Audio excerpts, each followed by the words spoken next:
we had all kinds of funny ones happen. I was supposed to have my leg operated on,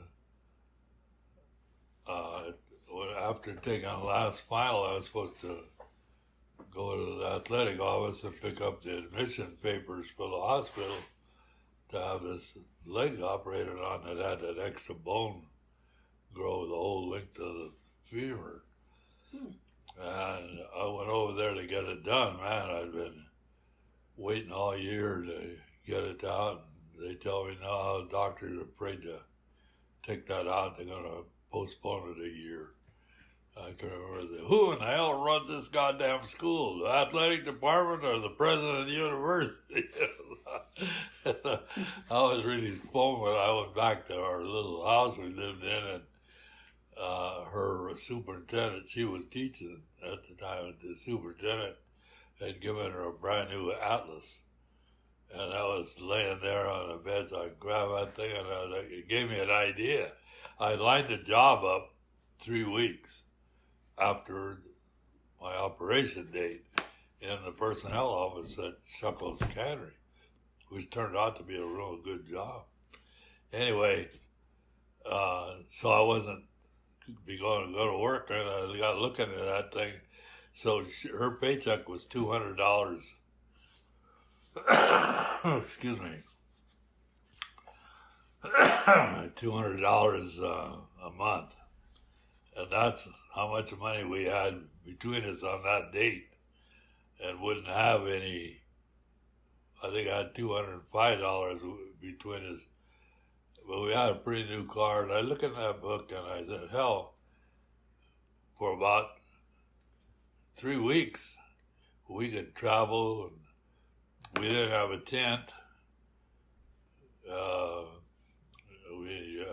We had 2 Kapok sleeping bags, and as the guy told me in Utah, Kapok is what they use in Australia to keep warm.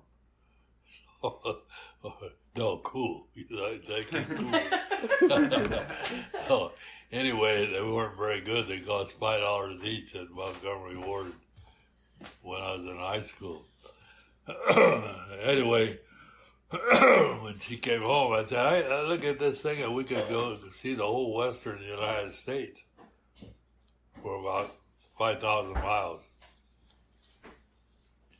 And we got good mileage on the car. We'd sleep in one night, sleep out one night. We could make meals as we go along. And so we took that trip. And it is, we went to 5,000 miles, got home, and she splurged in Vancouver and bought herself a pair of high-heel lizard shoes and some fancy goddamn English perfume. And what happened was we started running into all kinds of people that, one guy I helped him equip a yacht in the Navy. He didn't know anything about guns or whatnot, but he's going to build a yacht, sail around the world, take 2 years. Told him what guns he needed and all that stuff. His name was Roy Cook. His dad was the West Coast manager for Fuller Brush. Beautiful home right over the zoo in Portland. And then there were a couple other guys that had similar surnames. And I called one, got the wrong guy, but their kid had gone to Santa Clara and flunked out in the first semester, but had, because they had played on a football team and in their class too, and had told his folks about that, and I phoned to see if, I thought I was phoning the other one, and I phoned, I got the mother, and I told her, oh, I'm sorry, but my name, so, you get right over here right away. My God, we could have stayed there all summer. She invited us over. She was just leaving her husband owned like 7 hospitals. And had a one boy, and he didn't have much athletic ability or anything. Anyway, she got the servant out to get us the highballs and barbecued steaks and wanted us to stay longer. But the other guy was kind of expecting us to, so we went over there and we treated royally. So we weren't staying in any hotels there, saving money and eating pretty well too. And then there was another guy on the football team. His parents' father was Eskimo. No, the other one, his mother was an Eskimo, and his father was Caucasian, and they owned a big hairdressing salon, and they had apartments up on the top. And by the time we got there, we're starting to run out of time, and you gotta keep moving. We want to get down and see how Roy doing on his trip, building a yacht and getting around. So he was down in Portland. So these people want us to stay too. So it was a great trip in that sense. But we got down to see Roy. And, well, how'd the trip go?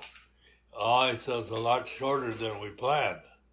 Oh, yeah. I said, you get the yacht? Oh, yeah. He says, I got all that stuff. We had everything. Well, where is it now? Oh, it's about 36 miles off the coast. What? He said, that's as far as we got. Damn thing sunk on us with all their stuff. He didn't ride it. He only made it 36 miles out of Portland. I don't know what he ever did. He was a real sharp guy. And he had it all figured out ahead of time. And he said they were air rescued. He said the damn thing sunk in a hurry. I can't remember what caused it, this thing. Everything he saved up for and whatnot went down the tubes. That's rough. It was quite a trip for 21 days, and we got home and we had $5. That's pretty good. The first thing we did was all these incidents that happened in the Navy. I became very good friends with a guy from Great Falls, Montana. And he was in construction work. He's the same age that we were, just out of high school. So we kind of made a pact, well, when the war is over, we'll come up there and go elk hunting with you. Okay, he said, elk all over the place there. So we did drop him a letter. I think we had to kind of say to send a general delivery at that time, and figuring Great Falls, they know everybody in town. And so we didn't tell him when we would be there, but it would be a weekend because he was out away from home on the whole work. He ran a crew putting in an electrical line. And so we went to his home, and a little girl answered the door, and we told her who we were, and she called her mother. And at that time, they seemed quite backward. So the mother said, come on in the front room, and she sat us down on a couch, and she got the little girl to wind up the piano and put those rolls of music in there. And about every 30 minutes, the little girl would come in and change the music. And there we just sat. And finally, he got home about 6 o'clock. So he said, no, you stay here. And he said, we got a bedroom for you. And we went downtown. First thing we found out, in Canada and Montana and places like that at that time, females couldn't go escorted into bars. Huh. So you had to be escorted in and out. And then he's going to teach her how to play pool. And we went to a pool room, had same rule in the pool hall. Huh. It stopped a lot of divorces and fights, I guess. Anyway, that night, they said a big double bed there, and old-fashioned, furniture. So she always slept on the inside. She said, "I'll sleep on the inside, you sleep on the outside." No, she was wanting to sleep on the outside. So I was on the inside there, and she kept waking me up. I can't sleep here. I said, "What's that?" She says, "God, this bed's so damn hard." She said, "I can't sleep." I said, "What do you mean?" It cries and feels under my head. That's hard. So I said, "Well, change place." I got over there. It's hard, all right.